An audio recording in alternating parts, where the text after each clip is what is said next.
you guys doing out there? I'm Dick. Hey, and I'm Dave. And this is Comic Blender. Right. Oh, what a wonderful little week we had. It was a baby this week, week. wasn't it? It was tiny. It was tiny. Last week, heavy hitter. The week before, heavy hitter. This Not week, so much this week. little tiny stuff. The biggest thing was giant-sized Wolverine. And Oh, yeah, and yeah. But you know what? It was cool because a lot of stuff that's definitely left to center came out. You know, like things right like of center, maybe. Touche. It was a lot of fun. A lot of fun.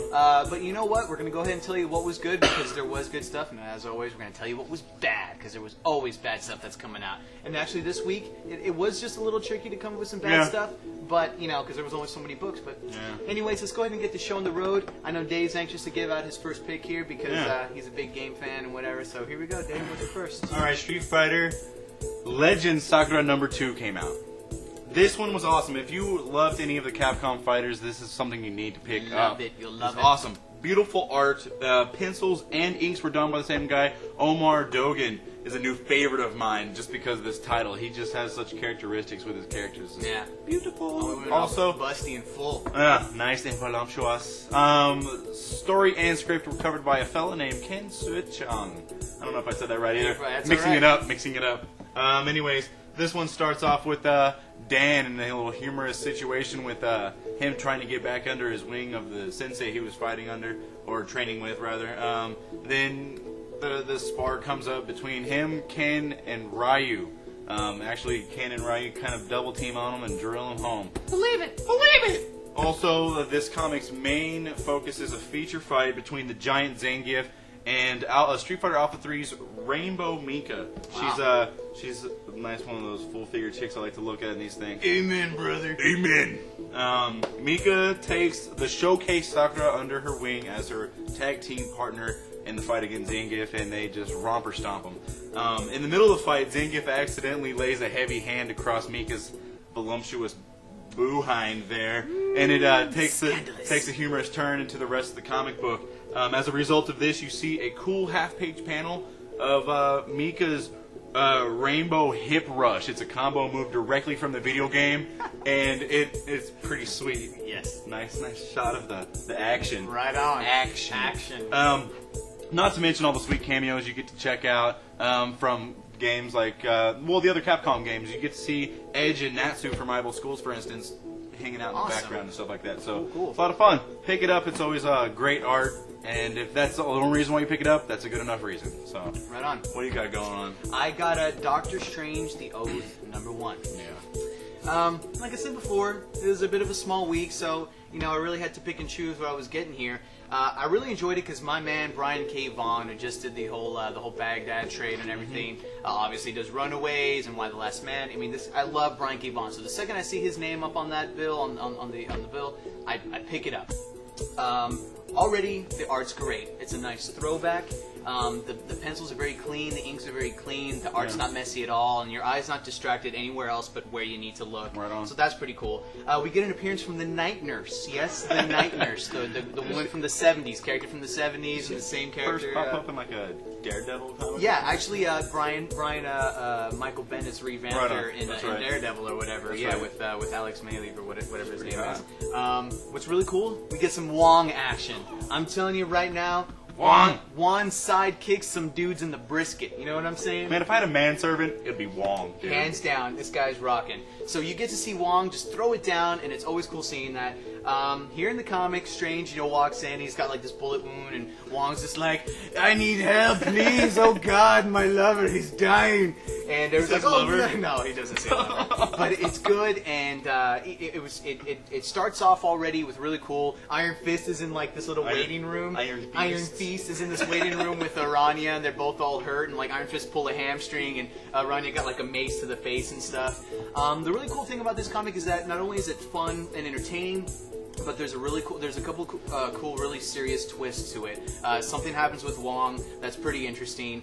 And then right there at the end is the cliffhanger with Doctor Strange, and what he finds there is, it could be, conceived to be a little cheesy, but I thought it was interesting just because it's cool, and I know Brian K. Vaughan's not going to mess it up. And even if he does, it's only like 4 issues. This is a little miniseries coming out.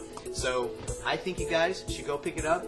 I liked it, and it seemed like everybody else in the shop too was just like, hey, what's up with this Doctor Strange? And it's really cool. And plus, Doctor Strange hasn't had a title since that 5 or 6 issue run that came out a few years ago that you also read. Yeah, that was just awesome. Man. That was good too. So pick it up, guys. Dave, what's your second? Man, well, this is a good one, and I follow it frequently whenever I hear the word Titanus. You gotta check it out. It's Marvel Team-Up number 25. The big boy Robert Kirkman is tackling the writing chores on this. Gotta love Robert. He's never doing a bad job. Never. Now, the pencils are covered by Andy Kuhn. I'm not that fond of Kuhn's pencils, frankly, but he does have his moments. So basically, it's not him that sold me on this title. It was Kirkman and Titanus solely. That's it. I've said it before and I'll say it again. That guy is bad. I mean, Titanus is just—he's a wrecking ball. I mean, no, absolutely. He's awesome. Absolutely. So apparently, after the previous story arc earlier into the Marvel Team-Up, you see the Japanese scarfing up his body after the fight, and he goes and they're working on him, and they see his head's growing back, and I don't know what to do this. But what it comes down to in this, they catch you up. They basically have control over the Big T, and he's going to work on our heroes conveniently in Baltimore. It was funny. The supers don't have a prayer, but not only that, all that's going on while they give you this. They feed you the side story. Set in the future. It's kind of confusing, actually. It's a team featuring Speedball, Shadowhawk, Sleepwalker, Dagger, and get this, a robot with Reed Richards' brain in it. Oh. That's right. That's right. Wow. But it's fun, and surely Marvel Team-Up has a future in Marvel Comics. You lost me at Sleepwalker, and I was just like... Actually, he's getting a Max title. If they rough him up a little bit, it's going to be sweet. Right, yeah. But I mean, yeah, Marvel Team-Up's fun. It just depends on the artist, how it catches your eye, so just watch out for it. That's good. Well, Robert Kirkman's a man. Yeah. Who doesn't love Walking Dead? And if you don't love Walking Dead, you're obviously not reading it, because everybody who picks it up, they die for it. It's fantastic. Anyways, my next pick is going to be Criminal number 1.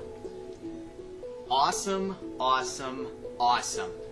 Done by Ed Brubaker and Sean Phillips. Obviously, Ed Brubaker, the powerhouse that writes, Captain America and so on, and he's doing Daredevil. And we have Sean Phillips, and it says on the little cover too, who did Marvel Zombies.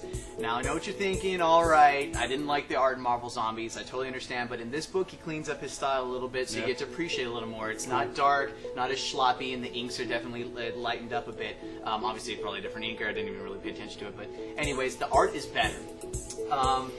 The story is just is a good old-fashioned hijack kind of robber, good cop, bad cop kind of a thing. What's really, really cool is we have this main character named Leo, and he's being hired by a couple of cops who are bent to go and do this hijacking thing or whatever. And he's like, man, I'm out of here. I'm not going to do it. But what's really, really cool about this comic is you love the character. You want to be this guy so bad just because he's just cool. Sleight of hand, just pickpocketing, and that's how he makes his money now, because he totally got out of the whole, I'm a big bank robber kind of guy. And, you'll see when you open it up that that a lot of the people there, the team he worked with is in jail, so it's just him now. He was the one who he bailed on a bike and took off his suit, and he was in a little biker suit. Nobody even noticed him because he looked completely different. What's cool is, all the characters have an awful and in-depth history. They've done some stuff in the back, in their history and everything, that they've got this just really awful background, that they're dirty, grimy dudes, and it just makes this comic all the more entertaining. Yeah. If you like movies like Lucky Number 11 and stuff like that, if you like cool characters who you really, you want to be and you almost relate to in some ways, this is the comic to pick up. Cool. Like I said, just good old-fashioned story, and it's really easy to read. It's not too difficult, and like I said, it just keeps carrying on.